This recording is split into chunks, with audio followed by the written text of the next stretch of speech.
Good evening to everyone present here with us today. This is Shreyan from IGCP, today's moderator. I would like to welcome all the viewers who have joined our platform for better exchange of knowledge that is going to be shared by our keynote speaker, doctor, for today's session. With much pleasure and honor, let me welcome a very renowned doctor with you, Dr. Anil Bhoraskar. Sir is MBBS MD consultant diabetologist and at SL Rahija Hospital, Mumbai. More than 32 years of experience. Now, with the help of Sir and his wonderful insight, we will be taking a close look on today's topic, which is art and science in the management of diabetes. Now, without much delay, I would like to welcome Sir again at our forum and would like to hand over the session to him. Over to you, Sir. Thank you, Shreyan.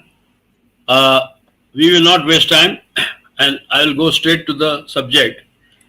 What are the beautiful aspects about management of any disease? Any disease is based on certain scientific principles that we learn, but ultimately when it is translated and ultimately reaching the patients, there is an art involved. And art is always superior than science. A top grade, highly competent machinery comes, we call it state of the art. This is a state of the art PET scan. So art is superior. And obviously, treating the diabetes, you need all kinds of tricks. And in short, you have to do a lot of convincing, a lot of begging to the patient, particularly when you decide to put a patient on insulin. It's all your skill and all your charm that you have to use for a patient to be convinced the benefits of that injectable which he has to take daily, once, twice, thrice, and maybe lifelong. So let's discuss that today. Next slide. Art in management of diabetes, how it differs from science. Next slide. Now, physician factors leading to therapeutic inertia. Why do the physicians are reluctant starting the insulin on a patient? Although they know that insulin is the only drug that the patient is going to benefit from, they are not very quick on starting insulin. First of all, the prescription of insulin, resistance of the patient to initiate insulin, that may be due to knowledge barrier, cost and socio-economic barrier, and a psychological barrier, because injection is something looked at from a childhood as some kind of punishment. When we were small, our mom used to tell me, if you behave naughty and do all the mischief, he's a Dr. Kaka, he will give you injection. So injection is kind of a taught for us years together from the childhood of a patient as some kind of punishment. And obviously, the reason why people also ignore very important advice given by the patient, because their perception of priority differs. There are so many problems bother them which take a front line in front of diabetes. Why? There is a financial aspect, children's education, children's capitation fees, marriage. The priority of perception, diabetes gets the last role, unless, because diabetes is a subtle disease. It does not produce immediate symptoms. Chest pain, people run immediately to the hospital. Anything dealing with the bleeding PR, bleeding PV, people are afraid of cancer, they run to the hospital. But diabetes, blood sugar, ठीक है, will do something, will not eat potato. The approach is very casual. So low prioritization and therefore inability to manage, and the worst is the lack of skills. Lack of skills by both the patient as well as doctors. And therefore, there is a perceived inadequacy, perceived side effect, perception of the patient's attitude towards insulin, and the patient barrier. Next slide. Next slide, please. Now, insulin conversation, timely conversation provides an opportunity to set a positive context. This helps to prevent a sense of guilt or personal failure regarding insulin initiation among the patient. मेरा कुछ तो गलती किया है. I must have made some mistake, some gross error in diet. Oh, the other day I ate bhajiyas and that is the reason why. No, no, no. You see what happens? People try to find excuses. Healthcare providers should first of all give them confidence. They have an open-ended question to identify the needs of the patient and address any concerns regarding insulin therapy. Spend a lot of time. The time spent in a first encounter with the patient resistant to insulin, maybe 40-45 minutes, is worth it. Answer all the questions and make the questions very simple. Don't give them complicated examples. Don't give them, yeah, ऐसा होगा तो biokinetics will change and then retinopathy will. Don't give the negative picture of the disease at all. Give the positive picture. If you take insulin, you will have complete loss of malice. You will feel energetic. You will be a different person. You will be able to work more. You will be able to participate in all happy events of the house. And occasionally you can eat a peda or a cake or a mithai. Don't worry. So this kind of attitude will help a patient come forward and take insulin. Next slide. Now, finite request. Request the patient to try insulin for a couple of weeks and then come back for a follow-up visit. Now, this is very interesting. When you use all your charm and skill and everything to patao a patient, there is no equivalent word for patao in English.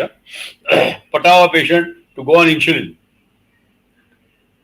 First 2 weeks, when he takes insulin, there is so much of feel-good factor, so much of feeling of well-being that he fellow comes back to you after 15 days and says, "Sir, ये पहले का क्यों नहीं चालू किया?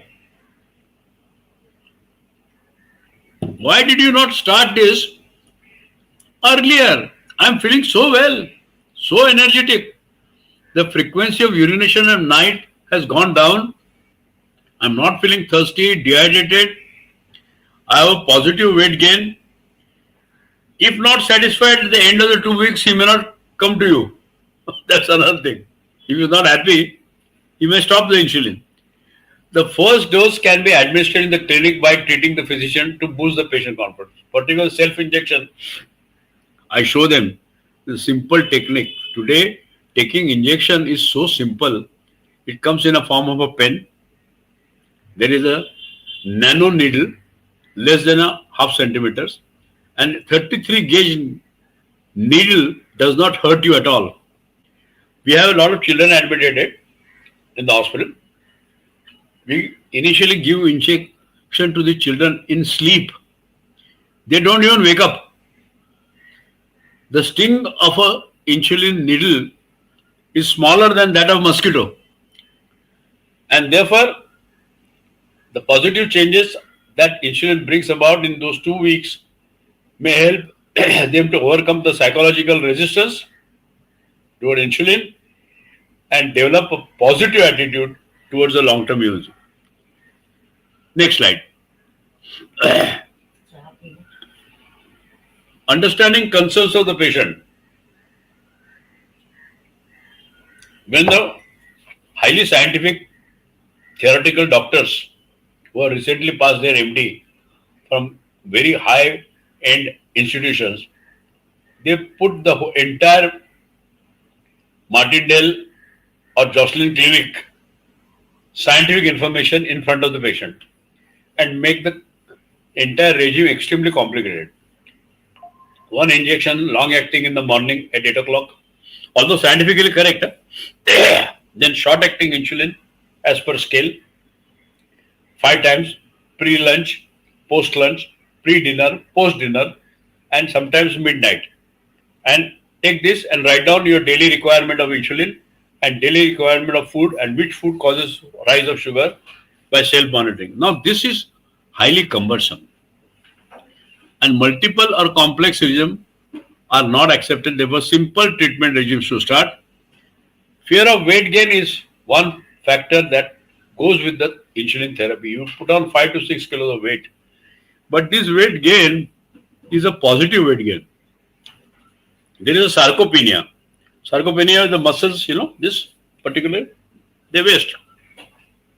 But with the good insulin therapy, the muscles look like this, and they are very happy when the muscles, biceps particularly, can be seen through the t-shirt. Now that gives them a tremendous self-esteem and feeling of well-being. Now please remember, one of the most difficult thing is talk simple. Mahatma Gandhi used to say, the most difficult thing is to talk simple, and particularly multilinguist community like Bombay, you ought to have a basic knowledge of at least four languages. Hindi to compulsory, Marathi to आपली मातृभाषा है, English yes, and Gujarati. Because a Gujarati patient, and particularly remember one thing, if you speak their language, they feel more confident. If you talk like a Bhojpuri, the North Indian will feel extremely confident and he will patronize you just because you speak their language. Now, it is not possible to know all 14 languages, but at least 4 or 5 languages you should know the working knowledge. Then the great apprehension is the cost. Cost is a factor. Unfortunately, many chronic illnesses are not covered by insurance, and many insurance companies don't give chronic cost of insulin or the monitoring. That has to be now changed. And some people say the insulin is not effective. Insulin is not effective because either timing is wrong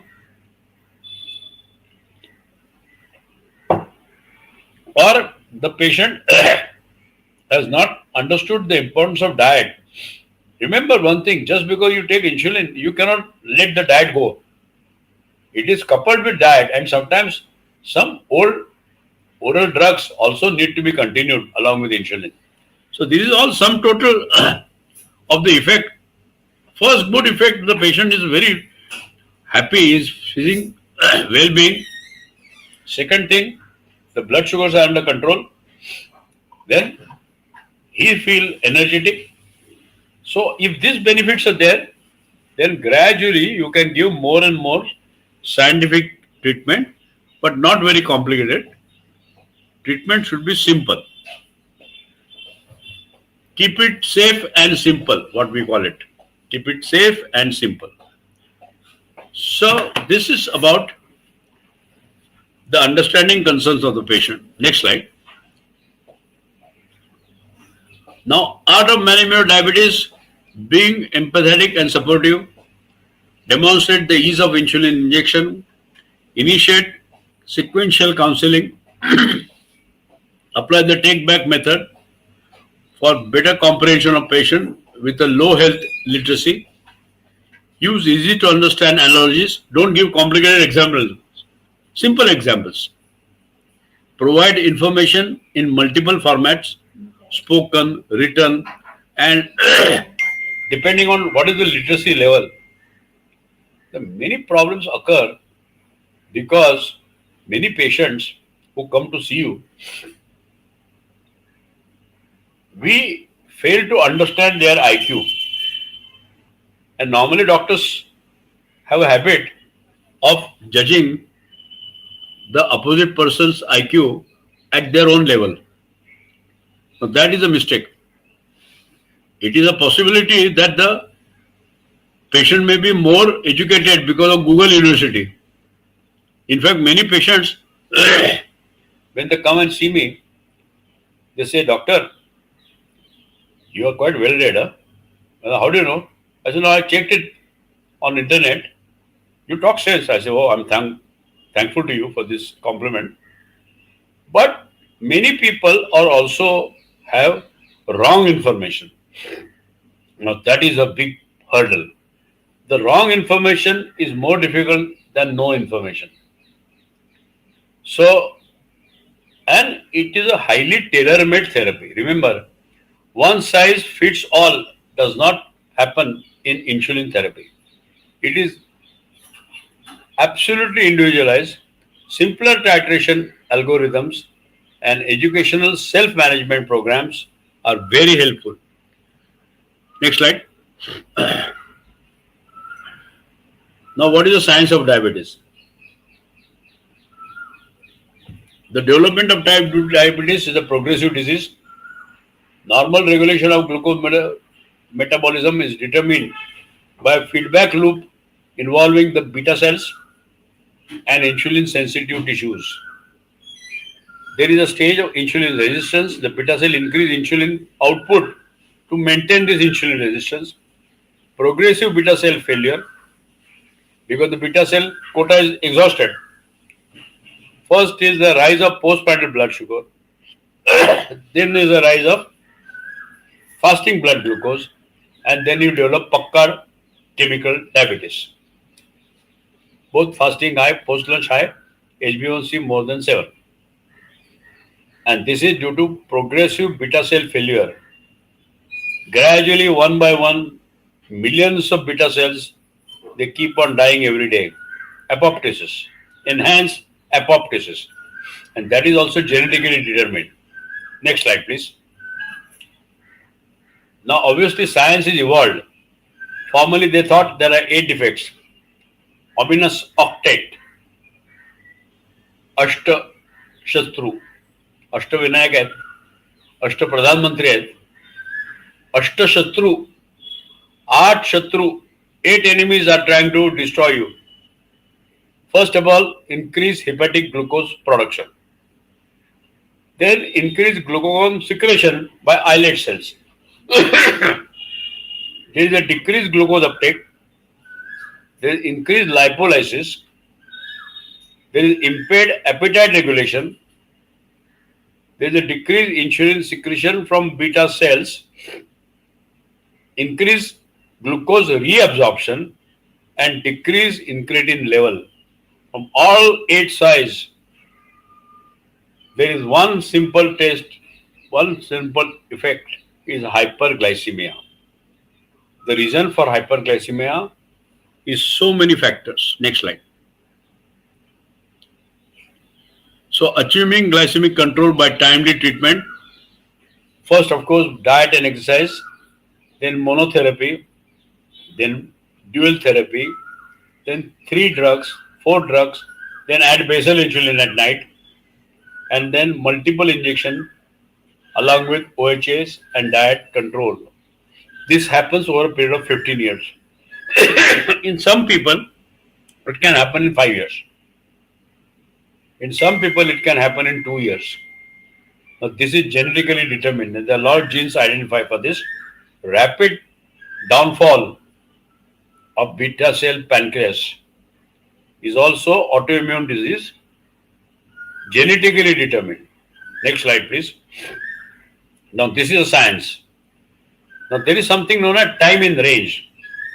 Time in range refers to time spent in individual's target glucose range, usually between 70 to 180, but occasionally 70 to 140. Percentage of the time spent above or range indicates type of hyperglycemia respectively. TR may be used an appropriate endpoint of clinical research and measure of glycemic control in patients with diabetes. And this is all possible on CGMS. There's a small sticker which continuously monitors your glucose. There's a reader, meter, or you can application put to the mobile phone, and it gives you reading.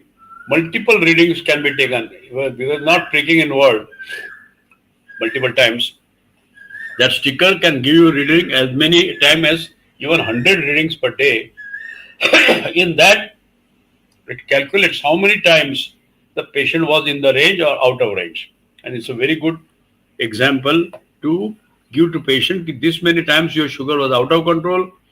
This kind of food stuff increase your sugar. This kind of physical activity reduce your sugar. So this is a good tool and one should make use of that. Next slide, please. Now, TIR and microvascular directly related.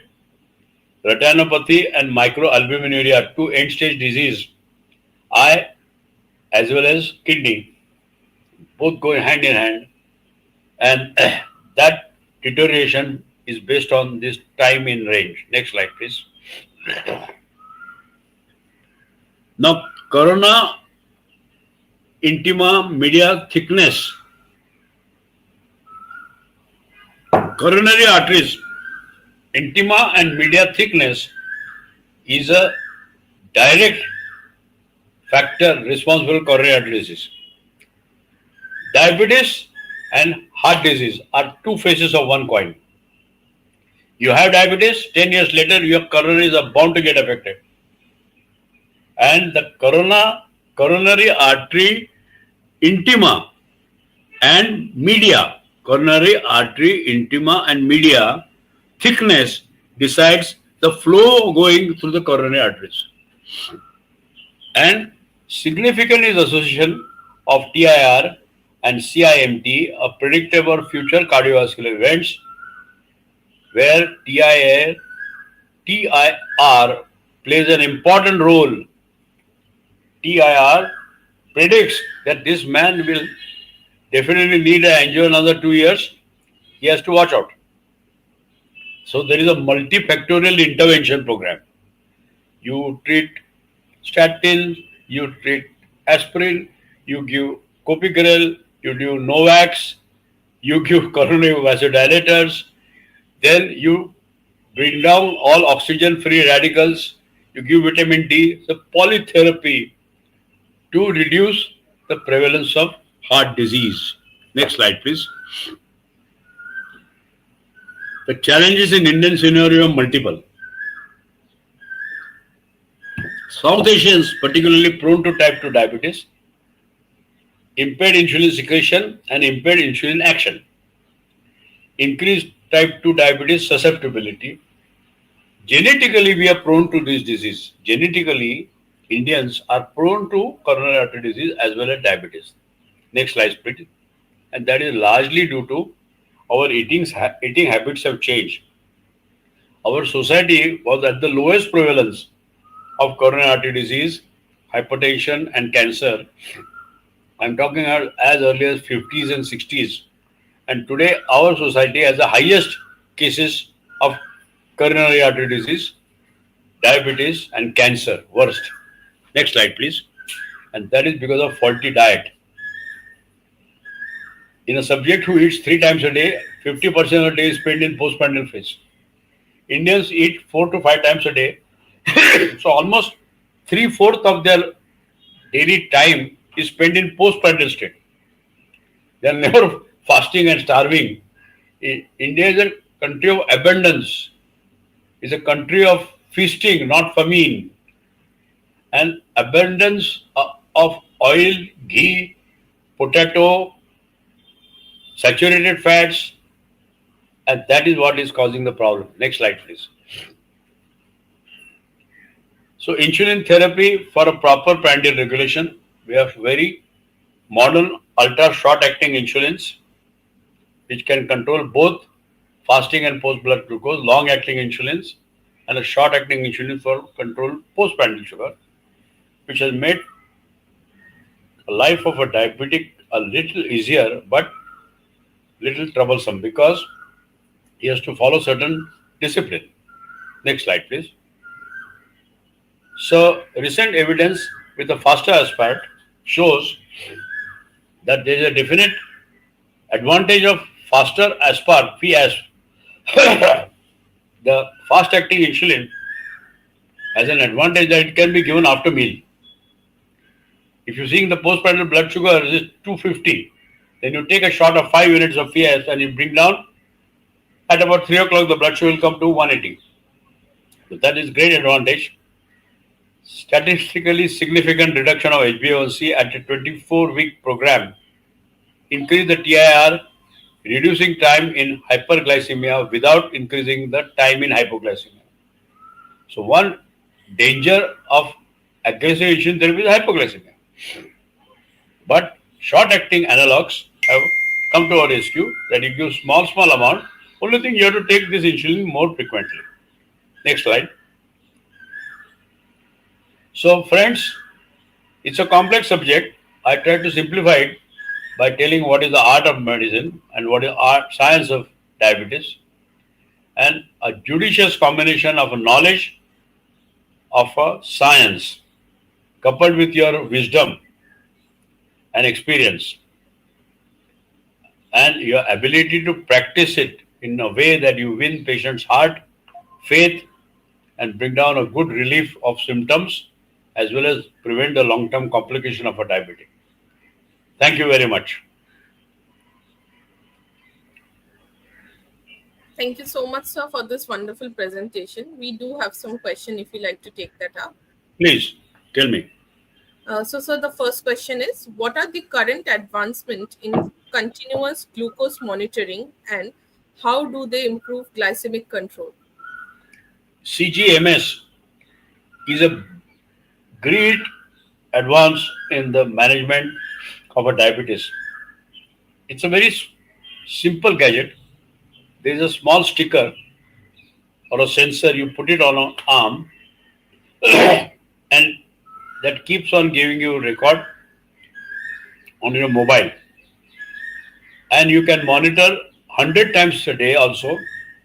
It provides you how many times your blood sugar had gone above range or how many times it has gone below range. So it gives you TIR, time in range.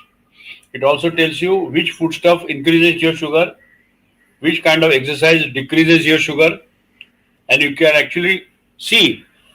I allow my patients to eat a mango. Then I tell them you eat amras puri and check your sugar. Then I tell them that don't have mango during meal, take it 2 hours after meal and check the sugar. To their surprise, amras puri increases sugar more and mango eaten 2 hours after meal does not increase the sugar. And they are very happy that I allowed them one full mango every day at a different time. So all these things you can see. A lot of people say, sir, when I eat red meat, my blood sugar does not go up. I say, what type of red meat you eat?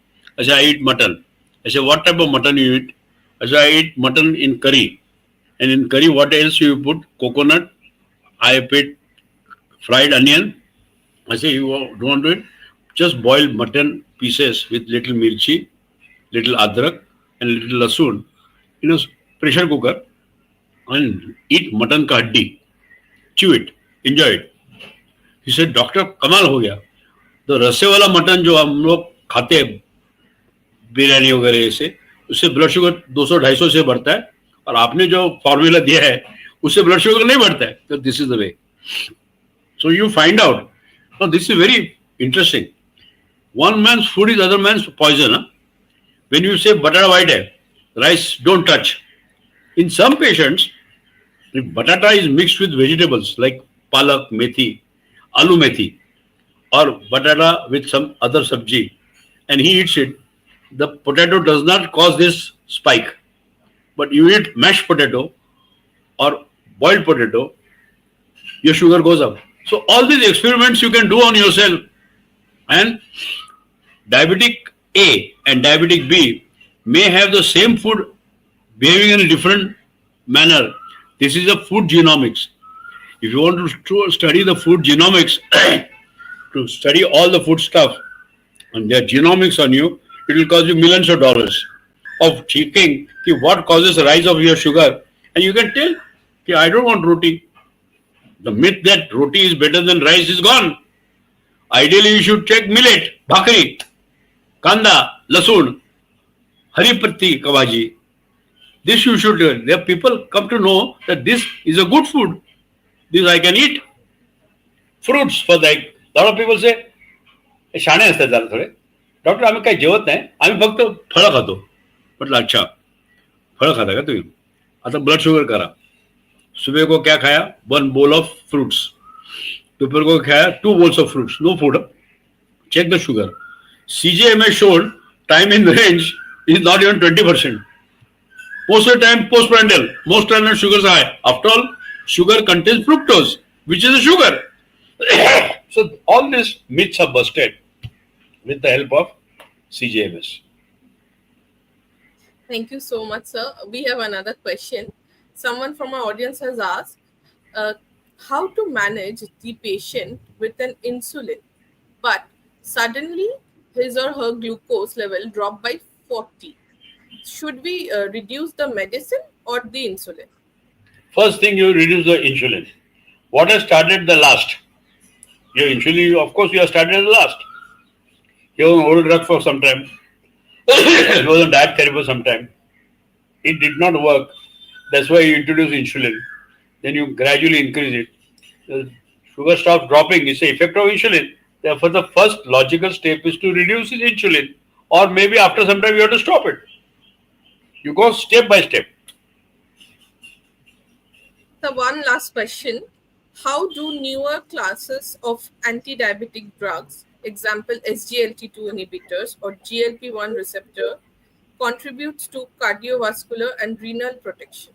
Excellent, because these are the two good drugs which are in now armamentarium of good diabetologists. One is the SGLT2 inhibitor, fantastic drug. The beauty of the treatment of diabetes is now based on the symptom of diabetes. What was the symptom of diabetes? Polyuria. You create more urine by allowing glucose to freely transfer across kidney. So SGLT2 inhibitors increase urine output by almost about 300 to 400 ml. Along with that, 300 grams of sugar per day can be lost. And therefore, one thing happens with this, there is a loss of water and there is a volume depletion which brings down the hypertension, and there is a loss of sugar which brings down the weight. People can lose as much as 5 to 6 kilos of weight in 6 months, and they are most happy about it, of this SGLT2 inhibitor. Only problem with the people on SGLT2 inhibitor, they have to maintain a good personal hygiene, because extra sugar passing through the urinary passage makes it vulnerable to urinary tract infections. And they are low urinary tract infection. There could be balanitis, balanoprostatitis, vulvovaginitis in females. That has to be observed, and every time you go to urinate, you must wash that part and keep it dry. This personal hygiene, if you maintain, then this problem they don't face. Thank you so much, sir, for answering all our questions. That's all from our audience. Before concluding, sir, any take-home message from your end? Take-home message that diabetes knowledge is increasing every day. But there is a famous saying, my great guru Dr. Raja used to say, as our knowledge increases in arithmetic progression, our ignorance increases in geometric progression.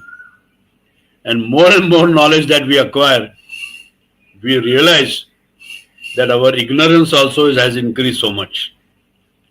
So don't get elated with too much of knowledge. The best knowledge is a common sense, which is very uncommon. Huh? Common sense is the most uncommon science that you see. So develop your common sense. And many times you learn from your own patients.